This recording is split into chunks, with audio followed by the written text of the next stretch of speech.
Pasioa beti da pasioa, eta hori da Samamesen partidu bat ikustu bezala, ez? Irabazten ohitutak eta daudenak eta figurak dituztenak dana nahi dute, ez? Eta azkenean mundial bat sistaz baten galdu egiten da, sistaz baten kanpora zoaz, ez? Jakin barra neurtzen hori, alde batetan espektatibak eta neurtu puntuak irabazi behar dira ziren, eta gero edozein gauzetan partidu bat joan egiten zaizula, eta gero bestetik jokalari ezberdinen egoak ere kudeatu behar direla. Mundialak.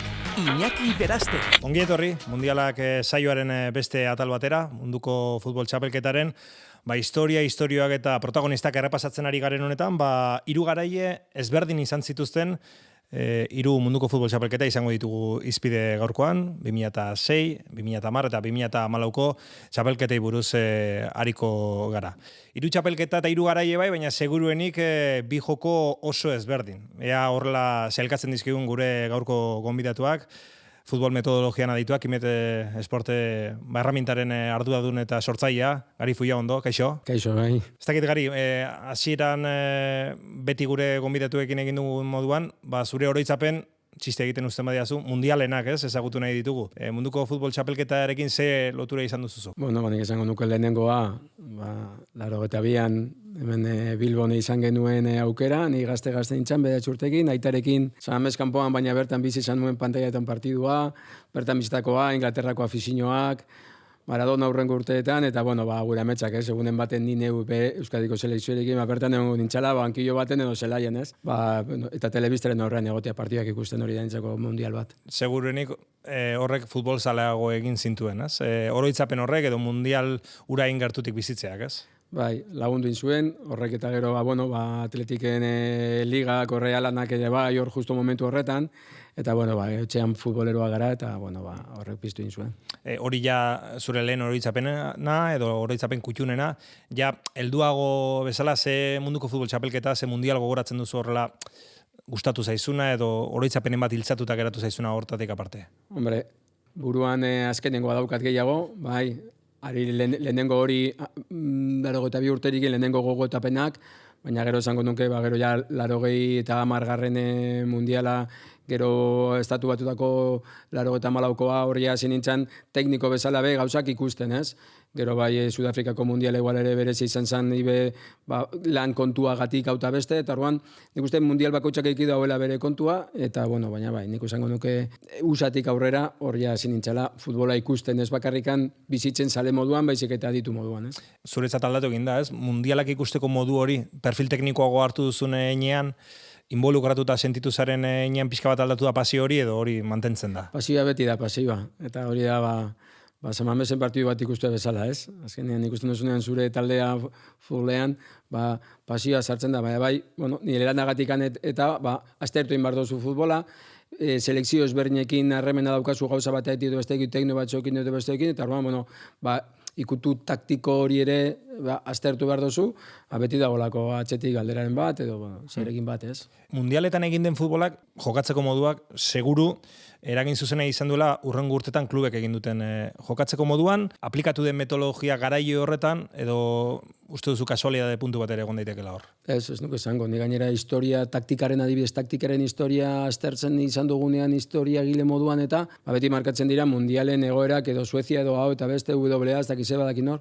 entrenatzaileak jokalariak izaten dira gehiago. Sarreran aipatu dugun moduan, 2006, 2010 eta 2014ko munduko futbol txapelketetan jarriko dugu mundialak saio honetan arreta, eta az gaitezen 2006an Italiak irabazi zuen txapelketa hartatik, Gari, Alemanian jokatu zen munduko txapelketa hori, eta Italia garaia, Marcelo Lippi entrenatzaile, eta izar ugari, Pirlo, Buffon, Cannavaro, Totti, uste du galdera behartutakoa dela, ez? Italiaren futbolura zer zen, katenazio puro, edo zituen jokalario horiek ikusita beste zerbait ere egiten bazekien? Nik uste talde hori Italiaren katenatxoaren ADN-a zeukala, zalantzari gabe, baina beste gauza batzuk zituen ere bai. Nik esango nuke jokoaren kontrolaren ekilibrio edo oreka zeukala. bazituen jokalariak alor defentsiboan eta estilo defentsiboan bereriazko estilo indirekto hori zeukatenak, baina baita ere jokuaren kontrolare bazekiten kudeatzen, vertikalak ziren ere bai. Gero defentsa lorrean ere presio trasperdida deitzen dan hori ere aplikatzen zuten momentu ezberdinetan.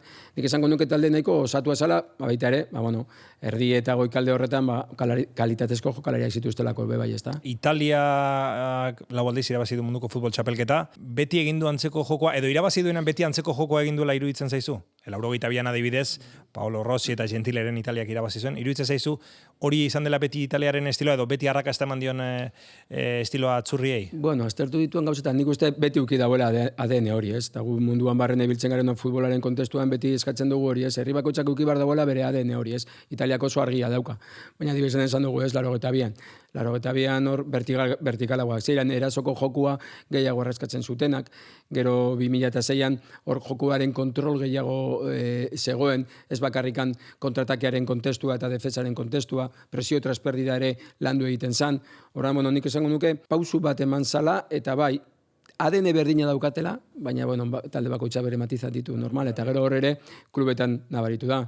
Gogoratzen horre Champions semifinala 2010an Mourinho Interrekin, Barsaren kontra, bat gutxiegorekin, kiston kandidatxo, baina defentsa eginda, baina jokuaren kontrola beraiena zan, ez? Mundial hartatik beste horitzapenen bat baduzu orain aztertuko dugu, sakonago finala bereziki, baina zerbait horrela gogoan duzu mundial hartatik edo? Gauza asko, ez? Ezken finean mundial horrek nik uste batez ere taldeen kalitatea. Nik esango nuke mundial horretan taldeen nahikotxo egon zirala, kalitatea zeukatela, esango nuke baita ere jokalari ezberdin eta onak azaldau zirela, esango nuke gainera gaur eguneko futbola, edo bukatzen dauden gaur eguneko da azkenengo 20 urtetako futbolari famatu horren lehenengo urtea izan zala, debuta izan zala. Nik esango nuke nahiko mundial berezia izan zala. Ez dakit, eguneko handi bati galdetzen badiozu, seguruenik irudia, mundial hartako irudia finalekoa izango dela, finala Italia, Frantzia eta bi irudi, ez? Neri behintzat alatxe geratzen zaizkit, Zidanen penaltia, panenka erara, eta tamalez Zidanen azken partidan materatzeri eman zuen burukada eta txartel gorria, ez? Uste dut horrek ere pixka bat arreta eraman zuela 2 puntu horietara eta agian ez mundial arretara eta jokora, ez? Egin zen jokora eta finalera igual. Bai, azkenean irudiak eta imaginak eta irudiak dira, ez? Bai, nebrez kanpoko kontestu bat izan zan eta irudi horrekin geratzen gara. Baina, penaltiaren kontestua, gero aurretik igual Frantziare hasiera ez zeuden duki oso ona, baina gero Brasilekin, Portugalekin edo Espainiakin, estatuko selekzioarekin, nahiko buelta polita eman zioten, eta, Zidane horren ardatz nagusia izan zen, ez? Zidane, Henry, Ribéry, Trezeguet, Domenech zen, entrenatzailea, kritika handia jaso zituen, ez? Bereziki txapelketaren hasieran, pixka bat beste batzuetan Deschampi ere pasa zaiuna, ez? Ez dakit, jokoaren motagatik batzuetan zaintzeagatik gehiago, ez askatzeagatik taldea, ez? Pixka bat igual hildo horretatik ere bai, ez da? Azken finean, irabazten ohitutak daudenak eta figurak dituztenak, dana nahi dute, ez? Eta azkenean mundial bat, sistaz baten galdu egiten da, sistaz baten kanpora zoaz, ez? Eta jakin behar da neurtzen hori, alde batetan espektatibak, eta neurtu puntuak edo irabazi behar dila ziren, eta gero edo zen gauzatan partidu bat joan egiten zainzula, eta gero bestetik jokalari ezberdinen egoak ere kudeatu behar direla. Penaltietan eroak izan Trezeguetek utxe egin zuen, final parekatua gainera. Bai. Final polita izan duzan, baina, azken finean, honek daukare bai futbolak, ez? Penaltiak ere, azkeneko horretan, bereak egiten dituela. Seguruenik finala baino hobeak beste partida batzuk izan ziren, ez? Final erdietako Italia eta Alemaniaren artekoa, Grosok sartu zuen golura, Zidanek eman zituen erakustaldiak Brasilen kontra eta Espainiaren kontra, adibidez Puyol nola erregateatzen duen, ez? Zidane izan zen ziurrenik izar nagusietako bat, eta Frantziak egia da finalera bidean pixka bere maila ere zuk lehen aipatu duzu moduan hobetu zuela bereziki bi partida horiekin, eta Zidane, ez? Horre kapitain eta futbolistikoki lider ere zutela. Bai, esaten da, ez? Baina goiotan semifinaleko partidu hori izan duzela finala bera, baina beagoa, baina horrek dauka beti, ez? Azken finean finaletara heltzeko ere bai, semifinalak jokatu egin behar direla, eta bai, izango nuke finala aurreko hori, baneko finale ederra izan zala. Ranking bat egingo bagenu mundialena, hau da zuretzat interesgarrienetako bat, azken urtetakoa? Hau berezia, niri adin batekin hartu nuena eta gauza asko ikusteko zituena, esango nuke 2010koa gauza ezberdinegatik ere bai bere zarma ikusuela, 18koa, azkenengo hau ere bai kontestu ezberdinetan, baina bai nik 2006ko ura, igual konstientena esen horietatik, igual osotu nagoena, seguramente bai. Zuk nola bizi izan zenuen esan nahi dut, zertan ari zinen orduan ja munduko edo futbolaren munduan sartuta edo akordatzen zara? Bai, perfectamente. Nik horre lezaman nengoen jada, atletiken metodologia arduradun eta kanpo proiektuaren arduradun, eta orduan harrapatu ninduen uda hori, batez ere metodologiaren kontestuak sortzen, bideratzen, eta kanpoko klubentzako gauza horrek egiten, eta hori egiten duen bitartean, futbola ikusten duen. Lehen aipatu duzu ez, Messi uste dut aipatu duzula zeharka ere bai, Messiren eta Cristiano lehen mundiala, ez? Hori ere izan zen, ez? Zakit horregatik gogoratuko den, seguruenik ez, baina hainbeste mundial jokatu dituztenez ondoren, euren lehena ere izan zen. Bai, askok esan da, ez? Azken binean hainbat mundial jokatu dituzte biak, ez da horren erraza, lehen gitxi hau, eta gaur egun zorionez zoritxarrez azken urtetan bere markatu dute tendentzia, ez horren beste selekzioak eta bai horregatik ere gogoratua izango da baten batzuentzako bai. Italiaren estilo aipatu dugu lehen, Italiaren mundialetara llegatzeko modua ere eskotan bitxia da, ez? Hautagai nagusia denean ez du irabazten eta hor bigarren multzo batean edo hirugarren batean dagoenean ez dakiz zergatik, baina txapeldun izan dira, ez? Bai, porque gero txapelketa da, eta jakin behar da lehiatzen. Ez da bakarrikan talde batek daukan dinamika egunean, baizik eta momentu garrantzitsuenetan, zenolako maila ematen duzu, zelan kudeatzen duzu estresa, zelan kudeatzen zu talde lana,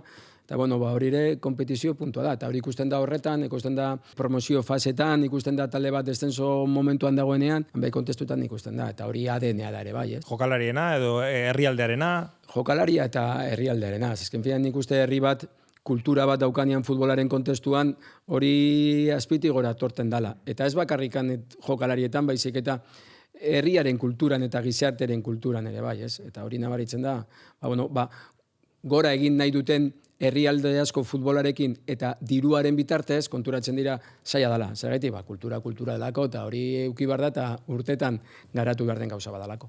2006an, Alemanian Lipiren Italia garaie, Kanabaro gero gainera Urrezko baloiaren garaie izan zen, ja Real Madridera joan da, Juventusetik. Eta horrengo bi mundialak, irabazlei dagokionez eta irabazlek egin zuten jokoari dagokionez, bastante diferentea, oso diferentea ez esateagatik, 2010 eta 2014. 2008an Espainiak Eurokopa irabazi zuen, Aragonesen gidaritzapean, eta horrela llegatu ginen, ez, 2010era. Nik tikitakaren loraldia bezala, ez, englobatu nahi izan dut, pixka bat multzo bat egiterakoan bi txapelketa hauek.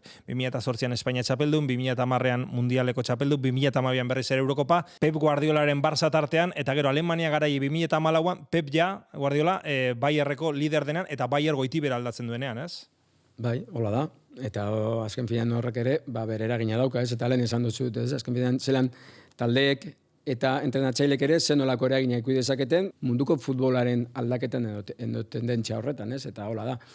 Bi garaile ezberdin, bi jokatzeko modu antzeko gauza batzuetan, ezberdinak beste kontestu batzuetan, estatuko selekzioak jokuaren kontrola baloia eukiten denbora guztian loratzen zuen, mundial horretan arazoak zituen sortxian, berpiztu egin zalako eta sorpresa izan zen, eta txispa gehiago, eta ausardi gehiago, eta bildur gutxiago. 2010an kontuak aldatu ziren, favorito hauta beste, eta gehiago kostatu zitzaien. Baina baloia jarraitzen zuten, eukiten naiz eta azkenengo berenean, ez emonez, Alemaniaren jokua baloiaren inguruan bai, baina bere ADN-a galdu barik, sendotasun hori, vertikalidade hori, eta hori kombinatu zen, Bayerrek Guardiolaren bitartez ere zeukan, baloiaren mimoa eukitearen bitartez ere bai, ez? Apur bat sakrilegiotzat hartu zuten, Guardiola Bayerrera joan zenean eta pixkat hasi zenean hori aldatu nahian, gero Ingalaterran ere hasieran pasazitzaion, baina gero lortu zuen, eta bere Bayerrek txapeldun liga eta ez zuen irabazi, Heinkesekin irabaztetik zetorren, baina Alemaniara jokalari horiek eramateak,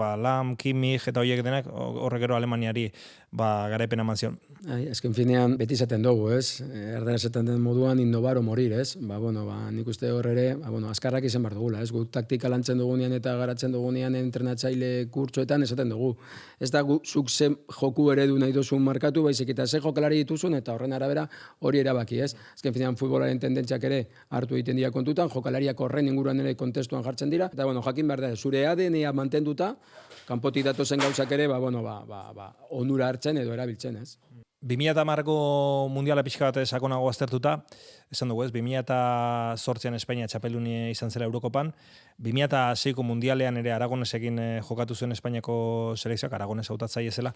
Orduan ikusten duzu ja lehen urrats horiek tikitakarena edo txikien futbol horrena, 2006an ja, edo oraindik ez? Nik esan guneko hor, azten zirela lehenengo izpiak ez, sistema, lau iruren kontestu hori, baloiaren inguruan gauzak bideratzeko kontestu hori, batzuk esaten zuten, Xabi, Iniesta eta Zez jarri zituenean Dinamarkaren kontra 2007an horaz izala iruko kontestu hori.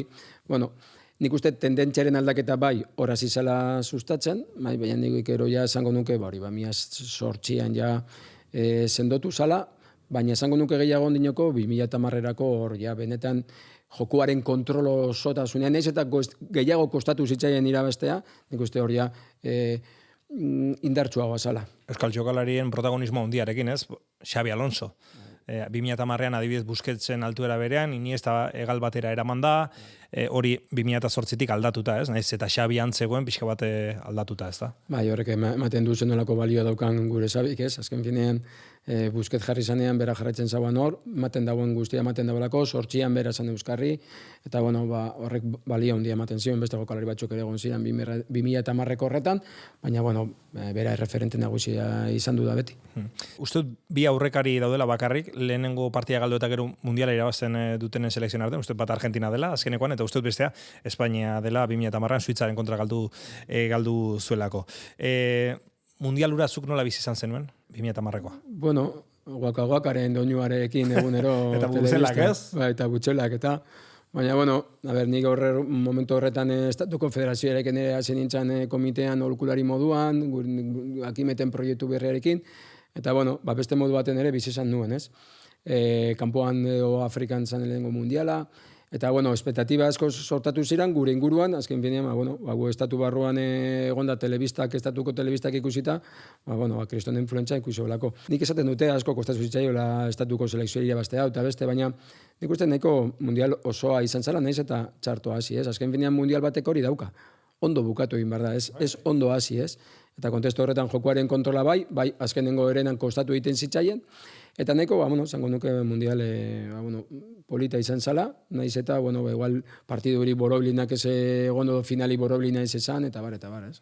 Finala, adibidez, Herberen kontra, ez?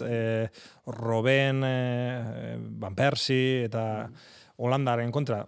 Holanda Herberea berriz ere beste final batean berriz ere Herbereak galtzaile, ez? Cruyffen Arotik berriz ere, eta, finala ez zen beste mundukoa izan, Iniestaren golararek erabaki zuen luzapenean, bakoitzak bera aukerak izan zituen, eta, horregatik joan zen luzapenera, eta hola erabaki zen ez, detaile batean. Azken finean, esan daiteke jolasteko modu antzekoak izan zitezken horiek, Holandak erabaki zuen, partida gehiago indartzea, apurtzea, gehiago jokua etetea, estatuko selekzioaren erritmoa gelditzea, eta bi aukera oso argi zituen Holandak, Robbenen azken hori ikerrene bateko hori erabakarra izan ziteken, eta gero, estatukoak zituzten ere bera aukerak, eta futbola hori da, ez? Momentuan sartu beharreko hori sartzea, eta behitu, garaipena eskuratzea. Taktika, irakurketa, dena da importantea, adibidez, mundial hartan, Fernando Llorente, Portugalen kontra, final 8etan bezala, pieza bat oso diferentea zena, Del Boskek zituenetik,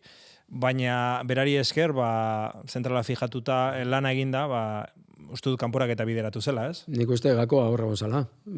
Partida nahiko trabatuta zeukaten, horretorri bera sartu zanean, hori da, zentrala fijatu zituen, horrek erakri zuen defentsak ere gehiago atzera zutela, eta de hecho, gola sartu zanean, bera zegoen zentrala fijatzen, berari egindako pase baten erretxatze bat egon zan, gero pase bat, eta gero bukatu zan gola, ez? Horrean, nik uste hor, bera urte horretan presentzia polita eukizuen mundial horretan, uki zituen hor bizpairu lau urte oso potenteak ere bai, Atleti, kluben Juventus. Atletiken eta gero Juventus eta bar, eta bai, nik uste ezaguna horregatikan, kontestu horretan. Waka, Bubuzela eta Jabulani, ez? Uste dut denek edo inork kontrolatu ezin zuen baloi jura, atezainak erabat ernegatuta, aidean zijoanean baloiak, bere bizitza propio zeukalako, ez? Bai, nik esango nuke atezain asko kejatu zirela, ez? Edo beraien iritzia eman zutela, ez? Gainera gogoratzen ez dakit izan zen octavos o cuartos de final bat Portugal eta estatuko selekzioaren artean, hor falta bat egon zan Cristiano Ronaldo eta Iker Casillas hori bilizan ez dut alarri ez, hartzeko ez, eta hortik be abiatuta. Baina, azken finean aurrela da, batzuetan da baloia, beste batzuetan da barra, beste batzuetan da hori, ez dakit zer. Beti hau zerbait, eta azken finean gero kasetearen lana ere hori da, ez? Azken finean handik eta hemendik hori ere ateratzia, ez?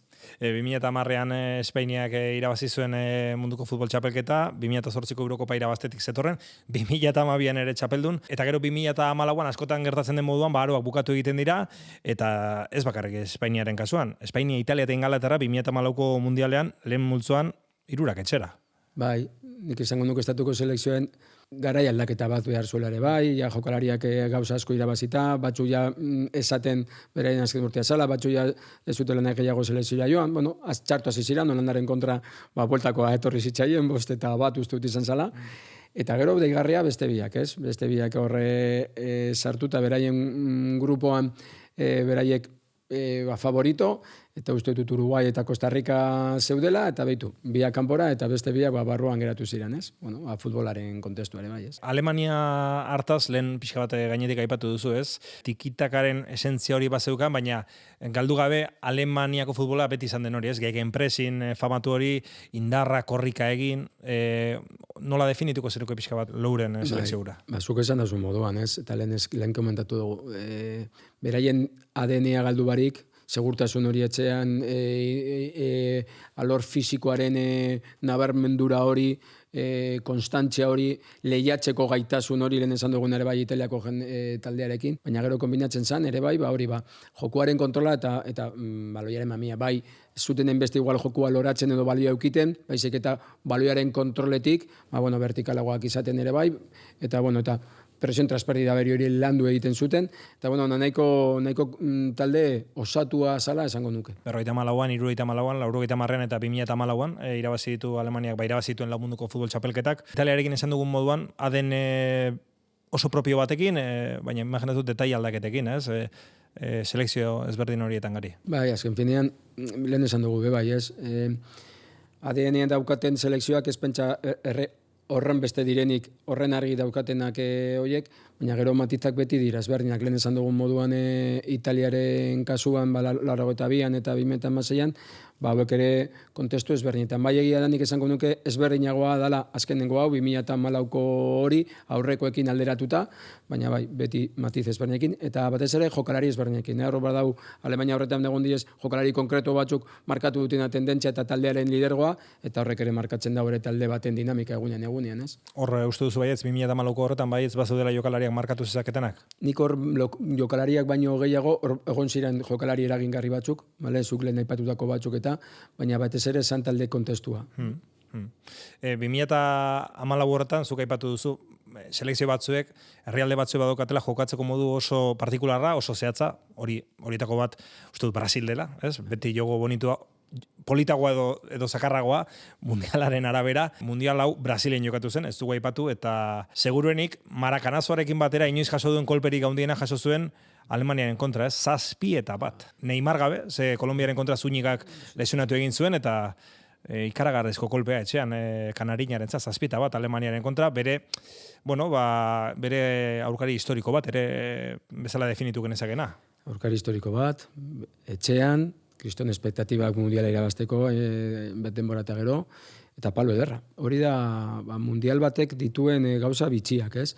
Zera nolako talde bat, porque talde esperimentatua, osatua, bai egia da hor, zuke betutuko bajan imarrena, baina baita ere atzean baten bat falta zitzaien, zentralen bat ustet, eta bueno, hori nabaritu eteke, baina, ostra, holako gauza baterako, ez, eta horrek esan nahi du ere bai, zelan bizi duzun, mundial bat, egoera bat, partidu bat, aurten bai hori, eta hori azken finean kudeatzen jakin behar ere bai. Brasilen jokatu diren 2 mundialetan, 2 kolpe gogor jaso dituzte, Uruguayren kontrafinal bat galdu Marakanazo, eta hau ere, ikaragarria esperantza handiarekin. Uste dut, final erdi horretara llegatu horretik, Neymar galdu izanarekin ere, ja, dudaren basartuko zitzaila, baina inondik inora ez genuen guk espero, eta gutxiago eurek horrelako kolpe bat jasoko zutenik. Hola da, eta futbola hola da. Ez dakitena da gero Brasildarrek nor animatuko zuten finalean. Kolpe hori eman dien selekzioa edo bere betiko aurkaria, ez? Argentina, Messiren Argentina. Nik ez dakat zalantzarik horretan. Argentinarekin daukaten rivalidade hori, Athletic zaleak eta Real zalea daukaguna, baina kozaz handiagoa da, osake, inolako zalantzarik gabe. Final entretenigarria, bi talde hauen artean, aukera asko, akoratzen ez Higuainek, Gonzalo Higuainek bizpahiru aukera oso garbi izan zituela, Neuerren aurrean utxegin zituen, Neuerrak gelditu, Higuainek utxegin, gero gaine pelak entzun berri izan zituen, zego gogoan duzu final hartatik, bueno, Gotzek luzapenean eman ziren gol bat, erdiraketa bat, erdiztarrarekin buruarekin kontrolatu, eta boleaz Romero gainditu. Final mugitu izan zen, bai egia da, lehenengo zatia igual hobeagoa izan zen, Higuainena esan duzuna, horbe Higuaineri ustetek gol bat anilatu egin ziotela, gero bigarren zatia zen danean Messiren aukera, eta jokoaren kontrola alemandarrek eduki zuten, eta gero gol hori ez, eta azken finean bukaeran, eta azkenean hori da futbola, ez? Kontrola edukiten duzu aukerak igual batek edo besteak, baina olako partiduetan detaile bakar batek igual markatzen dau diferentzia, eta bitu zelako diferentzia, ez? Irabazi dez, Messi MVP-a irabazi zuen, eta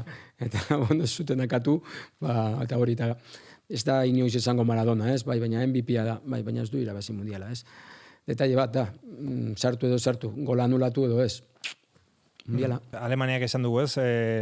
Bere laugarren mundiala irabazi zuela, Italiarekin pare geratu zen, Brasil aurretik, 5 txapelketarekin. Mundial hartan adibidez, gertatu zen beste gauza bat, Suarezen oskada, Kieliniri, hori ere bai, Zunigaren aipatu duguna, gero, Alemanian ere ustut, nabarmentzeko figura bada, eta nik berarekin beti izan du sentsazioa, selekzioan hobeto aritu dela taldean baino, Miroslav Klose, adibidez. 16 gol sartu zituen, ordu hartan inoizko golatzaile onena bihurtu zen.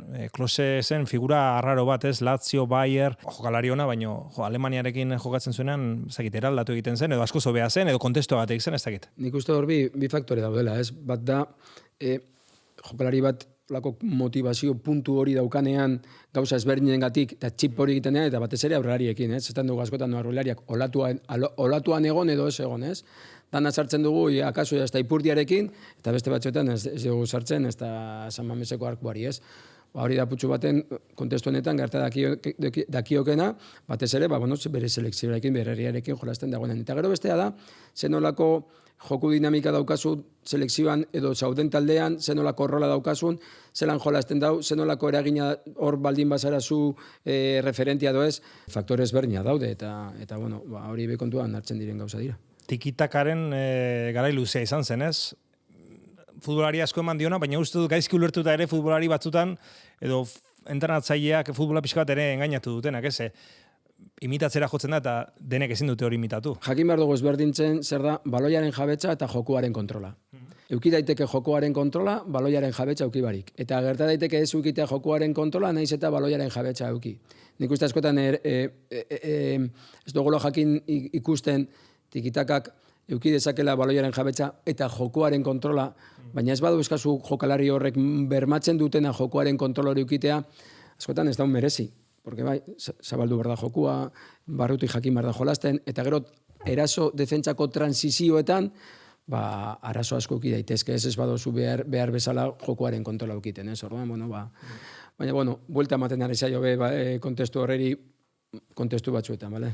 2006ko garaia, 2010ko garaia, 2014koa, elkarren artean neurtuko bagenitu, esateri badago bat bestea baino hobea dela, ez dut sartu nahi erakargarriagoa zaigun edo ez. Uste duzu, hiruetako bat kompletoagoa zela bestea baino? Kompletoagoa. Lipiren Italia asko gustatzen zitzaidan. baina zango nuk ere bai, estatuko selekzioak momentu horretan, ez mundial horretan, baina bai momentu horretan zeukan nagusitasuna eta jokoaren kontrola oso nabaria zala. Ez nuke beste nabarmenduko Alemania, igual beste Alemania batzuk nabarmenduko dituzke, baina azkenean laburtean eta txapelketa ezberdinetan, jokalari ezberdinekin normalean, horren beste aldatzen direz gauzak, ez? Horren nik uste igual gauza personalagoa direla igual kontestu batzuetan, norberaren gustuen arabera, afinidaden arabera, ez? Oso ondo, Gari Fuiondo, eskerrik asko gurekin 2006, 2010 eta 2014ko munduko futbol txapelketak mundialak saioan gurekin gogoratzeagatik. Plazer bat izan da, eskerrik asko. Berdin, eskerrik asko zuei. Mundialak.